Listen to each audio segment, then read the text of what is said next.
Serial मिलके भी हम ना मिले में आया बहुत बड़ा ट्विस्ट, क्योंकि राघव के परिवार का प्लान कामयाब हो गया है पूरी तरह से, क्योंकि रेवा ने फैसला ले लिया है अब मैं इस घर में नहीं रहूंगी। जी हाँ दोस्तों, रेवा अभी तक परिवार वालों का ताना चुपचाप सुन रही थी, लेकिन हद से ज्यादा ताना मारने पर रेवा हो जाती है गुस्सा और राघव को कह देती है कि मैं इस घर में अब नहीं रहूंगी। लेकिन वहीं राघव पूरी तरह से गुस्सा हो जाता है परिवार पर और परिवार वालों को बोलता है कि ये मेरी पत्नी है और इसके बारे में कोई भी उल्टा सीधा बोलेगा तो मुझसे यह बर्दाश्त नहीं होगा, मैं कुछ भी कर सकता हूँ, तो प्लीज आप लोग उल्टा सीधा रेवा को कभी ना बोलें, नहीं तो इसका इंजाम बुरा होगा, आप लोग फिर भुगतेंगे।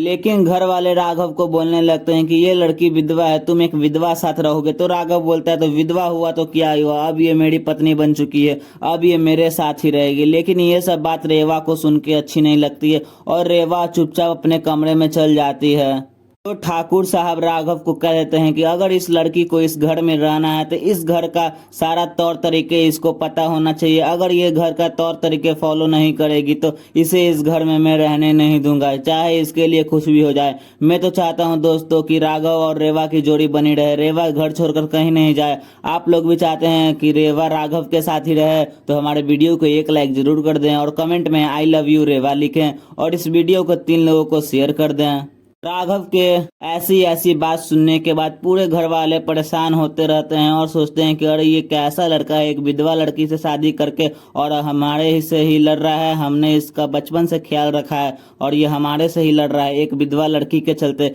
लेकिन उसके बाद फिर राघव अपने भी रूम में चल जाता है जहाँ रेवा जाती है। फिर लता बुआ बोलने लगती है ठाकुर जी से कि ठाकुर जी ये तो विधवा निकल आई है, अब इसका क्या किया जाए और हमारे घर की छोटी बहू ऐसे करेगी तो कैसे होगा। लेकिन उतने पर ठाकुर जी कहने लगते हैं कि आपको तो पता ही है कि मैं सिर्फ राघव के लिए चुप हूँ, अगर राघव इससे शादी नहीं करता तो मैं इस लड़की को धक्के मार के घर से बाहर निकाल देता। फिर ठाकुर जी कहते हैं कि हम लोग इसको इतना परेशान करेंगे कि ये अपने से राघव को बोल देगी कि मैं इस घर में नहीं रहना चाहती हूँ, फिर तो राघव भी इसे नहीं रोक पाएगा। जैसा ठाकुर जी सोचते हैं वैसा ही होता है और जब राघव घर में जाता है तो रेवा बोल देती है कि मैं अब इस घर में नहीं रहूंगी, मैं परेशान हो गई हूँ। आप लोगों को क्या लगता है दोस्तों, क्या रेवा को इसी घर में रहना चाहिए? कमेंट में जरूर बता दें और मिलते हैं एक और नए वीडियो में। धन्यवाद।